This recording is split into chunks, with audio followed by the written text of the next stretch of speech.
Saudara, ruas kilometer 47 pertemuan antara tol layang MBZ dan ruas tol Cikampek terpantau lancar hari ini. Jasa Marga dan kepolisian masih belum menerapkan sistem rekayasa lalu lintas. Kemarin di hari Natal, Jasa Marga dan kepolisian sempat menerapkan sistem kontraflow secara bertahap. Fase pertama dari kilometer 55 sampai 65, mulai pukul 8 pagi. Kemudian dilanjutkan pada fase kedua dari kilometer 47 sampai kilometer 65 menuju gerbang tol Cikampek Utama. Namun di hari ini sistem kontraflow belum diberlakukan karena lalu lintas lancar.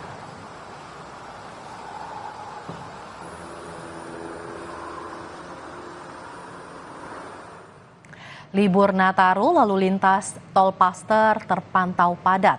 Antrean kendaraan tampak di gerbang tol menuju kota Bandung. Hari libur perayaan Natal, kepadatan kendaraan roda 4 tampak di pintu gerbang tol Paster.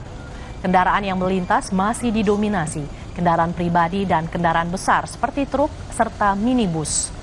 Untuk kendaraan pribadi yang melintas, didominasi kendaraan dari Jakarta yang hendak berwisata di kota Bandung.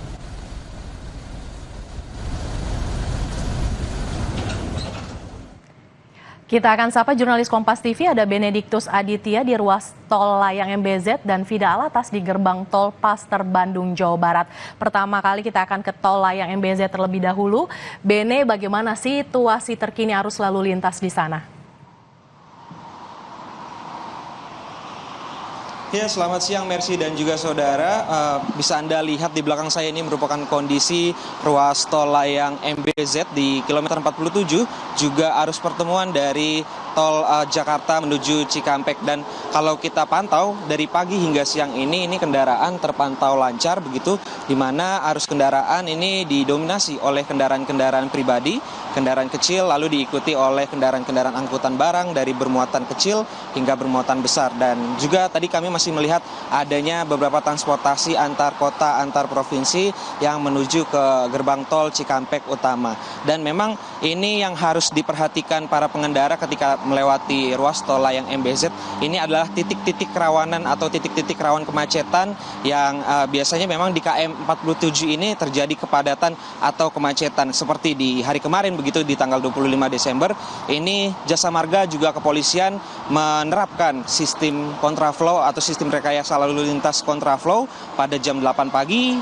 dari KM 55 maksud kami hingga KM 65 menuju gerbang tol Cikampek Utama. Kemudian dilanjutkan atau diperpanjang dari kilometer 47 hingga kilometer 65. Hal ini disebabkan atau imbas dari kepadatan yang memang terjadi di kilometer 57 yang merupakan titik atau rest area begitu, yang biasanya memang ini pengendara suka untuk beristirahat di kilometer 57, dan kemarin memang juga disertai hujan dan angin yang cukup kencang sehingga ini juga memperlambat laju kendaraan, mengurangi jarak pandang dan juga visibilitas. Kemudian terkait hal tersebut memang ini harus menjadi perhatian para pengendara terkait dengan cuaca, karena kalau kami pantau dari beberapa hari ini kami berada di sini, ini cuaca sering berubah-ubah, di mana pada siang hari ini cuaca panas terik, kemudian kemarin sempat hujan disertai angin yang cukup kencang, dan hal tersebut ini merupakan tantangan bagi para pengendara untuk selalu memperhatikan kondisi kendaraan. Selain itu juga kondisi fisik para pengendara. Dan terkait hal tersebut ini para pengendara bisa memaksimalkan atau memanfaatkan beberapa rest area yang berada di ruas tol Jakarta Cikampek. Yang pertama ini memang ada berada di KM 19, kemudian KM 39, kemudian ada di kilometer 57, di mana ketiga rest area ini merupakan rest area utama yang bisa dipergunakan oleh para pengendara yang dari arah Jakarta begitu menuju Cikampek untuk setidaknya beristirahat begitu dan mengecek kondisi kendaraannya. Begitu, Mercy. Dari tol layang MBZ kita akan bergeser ke gerbang tol Paster, ada Fida Alatas. Fida, siang ini apakah berdasarkan pantauan Anda ada kenaikan jumlah kendaraan yang masuk dan juga keluar Bandung dari yang melintasi gerbang tol Paster? Seperti apa, Fida? Ya, Mercy dan juga saudara, semakin siang lalu lintas di gerbang tol Paster ini kami pantau semakin terjadi kepadatan.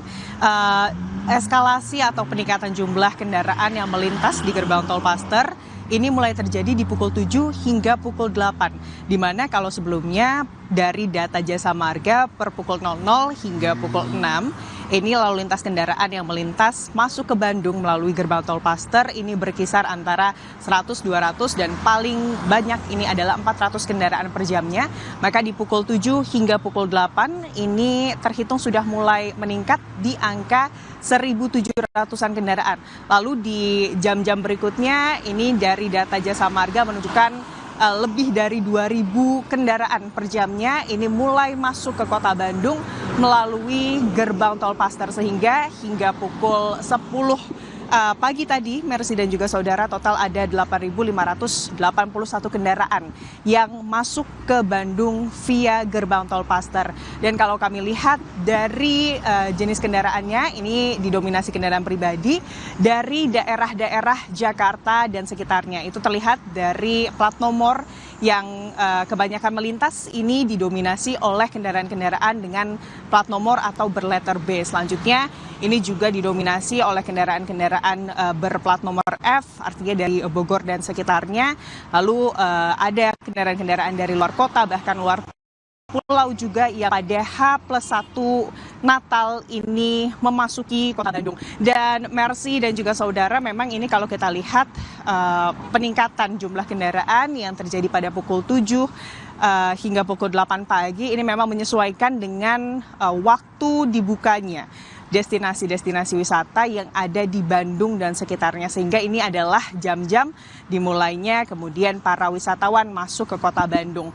Tadi juga kami memantau di gerbang tol Paster ini ada TNI begitu ya, dari Babinsa setempat yang juga melakukan monitoring untuk kemudian mengantisipasi jika kemudian nanti kepadatan lalu lintas ini kemudian terjadi di gerbang tol Paster, utamanya jika kemudian hal yang sama seperti pada malam Natal ini kembali terjadi di tol Paster, di mana pada saat itu karena adanya kepadatan lalu lintas di dalam kota sehingga menyebabkan antrean panjang kendaraan yang mengantri di gerbang tol Paster untuk menuju ke kota Bandung.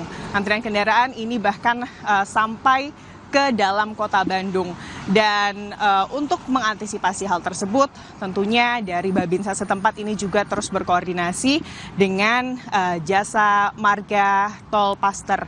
Dan Mercy dan juga saudara, untuk kemudian memastikan kelancaran dari arus lalu lintas di liburan Nataru ini, gerbang tol Paster atau tol Paster ini juga memaksimalkan seluruh gardu, di mana ada 11 gardu yang beroperasi, lalu juga ada sejumlah tugas tambahan yang bersiaga, dan jika nanti kemudian ketersendatan terjadi yang diakibatkan oleh proses transaksi dari pengguna jalan tol, maka nanti sudah ada mobile reader atau ini adalah sistem jemput bola bagi pengguna jalan tol, di mana nanti petugas-petugas dari tol Paster ini akan jemput bola ke kendaraan untuk kemudian melakukan transaksi pembayaran gerbang tol. Mercy. Volume kendaraan yang masuk ke Bandung melalui gerbang tol Paster terus meningkat. Lantas Vida, lokasi mana yang biasanya menjadi tujuan wisatawan untuk berwisata di Bandung, Vida? Nah, Mercy dan juga saudara, ada sejumlah lokasi tentunya. Di pusat kota Bandung ada pusat perbelanjaan, lalu juga ada kawasan bersejarah, Jalan Asia Afrika, dan juga kawasan Braga. Di sana para wisatawan dari luar kota utamanya ini dapat kemudian menikmati bangunan-bangunan bersejarah di sana, lalu juga bisa berwisata kuliner, berwisata belanja.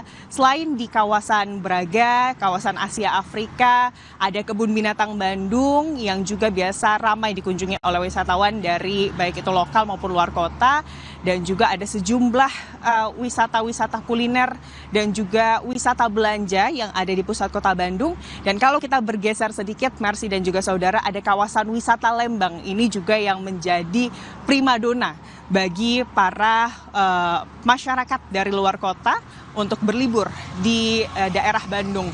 Di mana kalau di kawasan wisata Lembang ini ada kawasan wisata alam dan juga kawasan wisata belanja di sana, Mercy.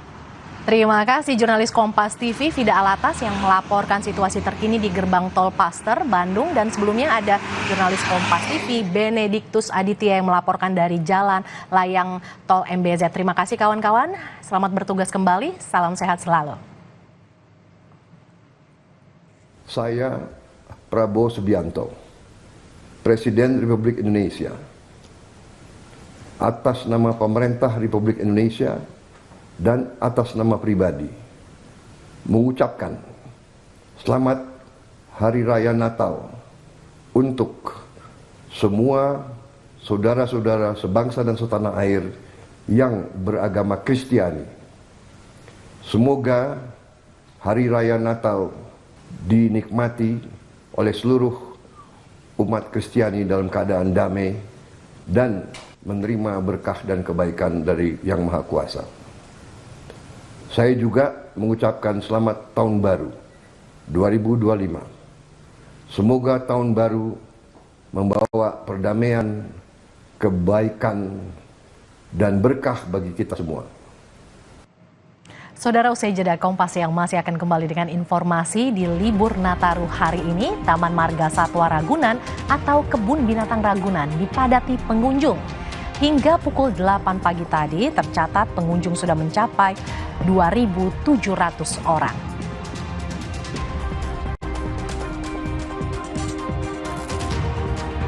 Ada pula informasi Sekjen PDI Perjuangan yang juga tersangka kasus suap Harun Masiku, Hasto Kristianto dicekal ke luar negeri oleh KPK. Selain Hasto, KPK juga mencekal politisi senior PDI Perjuangan Yasona Lawli. Keduanya dilarang bepergian ke luar negeri selama 6 bulan. Sesaat lagi Kompas yang segera kembali.